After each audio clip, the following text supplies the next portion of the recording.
اچھا، عوام کی جو ہے آپ کے بڑے اچھے تعلقات بھی ہیں، طارق جمیل صاحب، طارق مسعود صاحب اور شنشا نقوی صاحب بھی ہیں اس میں شامل، اور سارے مولانا صاحبان جن کے پاس بڑی بڑی گاڑیاں ہیں. تو عوام کا یہ بھی تاثر ہے کہ مولوی صاحبان ہمیں تو بڑے سادگی کے درس دیتے ہیں، خود بڑی بڑی گاڑیوں میں گھوم رہے ہیں، مفتی صاحب 5 اسٹار ہوٹلوں میں بیٹھے ہیں، خواتین ارد گرد ہیں. ہمارے قسمت میں صرف یہی لکھی ہوئی ہیں جو گھریلو خواتین جو گھسی پٹی بجتی ہیں. تو کیا کہیں گے اس بارے میں؟ میری بات سن رہے ہیں جن حضرات کا آپ نے نام لیا، بہرحال یہ صاحبان فن ہے. بالکل. مجھے ایک بہت بڑے شیعہ عالم ہیں، انہوں نے مجھے کہا تھا جب انہوں نے اپنے بیٹے کے ولیمے کے لیے دعا مجھ سے کرائی. ٹھیک ہے، ماشاء اللہ. تو انہوں نے مجھے کہا کہ جی ہماری قوم دلیر ہے، ہمیں نذرانہ بھی دیتی ہے، ایسی ہے موتے کی مناسبت سے بہرحال ہم کر لیں اپنا خواہش کا اظہار تو وہ بھی ہے، خواتین بھی ہمارے لیے ہوں، نذرانے بھی ہوں، خمس بھی ہو، تو ہماری قوم دلیر ہے. اس لیے ہمارے لیے 5 کروڑ کی گاڑی، 4 کروڑ کی گاڑی، 6 کروڑ کی گاڑی، یکم محرم سے لے کے جیلم تک لاکھوں روپے، کروڑوں روپے کے نذرانے ان کے لیے آسان ہے. تو بہرحال باقی جس طرح صاحبان فن مزے میں ہیں، اسی طریقے پہ یہ حضرات بھی مزے میں ہیں. اچھا، اس لیے انہیں یہ بات کہنی چاہیے کہ اللہ نے جو جو نعمتیں ہمیں دی ہے ہم اس کو ٹھمکائیں گے. واہ، صحیح. جن حضرات کا آپ نے نام لیا، ان کو میں نے کہا یار نکاح کرو، نکاح کرو، نکاح کرو.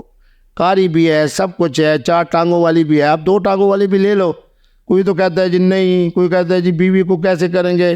لیکن ایک مفتی صاحب ہیں جن کا آپ نے نام بھی لیا، ماشاءاللہ ان کی 3-4 بیگمات بھی ہیں. تو مانا یہ ہے کہ دنیا کے کائنات کی جتنی لذتیں اور نعمتیں اللہ نے ہمارے لیے حلال کی، ہمیں فائدہ اٹھانے چاہیے.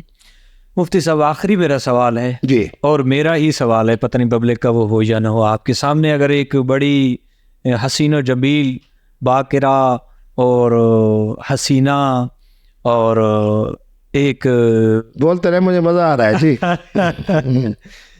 بڑی حسین و جمیل، بڑی خوبصورت ایک خاتون بیٹھی ہو اور جو آپ کو اچھی بھی لگتی ہو، تو آپ ان کی تعریف کن لفظوں میں کیسے بیان کریں گے اس کو؟ میرے بیٹے بات تو یہ ہے کہ اگر جس طرح کی ماشاءاللہ پاکستان میں بڑا حسن و جمال ہے، مراکش میں گیا ہوں، بڑا حسن و جمال ہے، دبئی کے اندر بھی دنیا کے تقریباً ہر طرح کا حسن و جمال نظر آتا ہے. اس معاملے میں دلیر ہوں اور الحمدللہ انگریزی بھی بول لیتا ہوں، عربی بھی بول لیتا ہوں، فارسی بھی بول لیتا ہوں، باقی اردو تسریکی وغیرہ تو اپنی زبان ہے. تو میں قوی ہوں، کبھی جرأت مند. نام بھی تو آپ کا مسکراتے ہوئے محترمہ کو جب میں مسکراتا ہوں تو وہ بھی مسکرا پڑتی ہیں. میرا ایک ہی سوال ہوتا ہے کہ آپ کسی کے نکاح میں ہیں، اگر وہ کہتے ہیں جی ہاں، تو پھر اور طرح کا پھر میں ان کو شہزادی کہہ دیتا ہوں. اور اگر جناب اپنا وہ کہیں کہ جی خامد نہیں ہے، تو پھر میں نے کہہ دیتا ہوں کہ مستقبل کا ارادہ کیا ہے. واہ، ڈائریکٹ پہلی دفعہ اس میں گھبرانے کی کیا ضرورت؟ اچھا، یعنی اب ہمیں جو بھی 2 شیزہ ملیں یونیورسٹی میں تو ہم پوچھ سکتے ہیں کہ نہیں، آپ مفتی عبدالقوی نہیں ہے نا. اچھا، یا مفتی عبدالقوی ہوں یا مفتی عبدالقوی کا فوٹو سٹیٹ. نہیں، وہ تو میں ابھی زانو تلمید جب بنے گا تو پھر میں آپ کو اجازت دوں گا. وہ یہ نہ ہو کہ پتہ چلے مجھے بچوں کے ذریعے سے کہ حضرت مولائی صاحب جو ہے وہ تھپارے کھانے کے بعد اور مار کھانے کے بعد فلاں ہاسپیٹل میں. صحیح.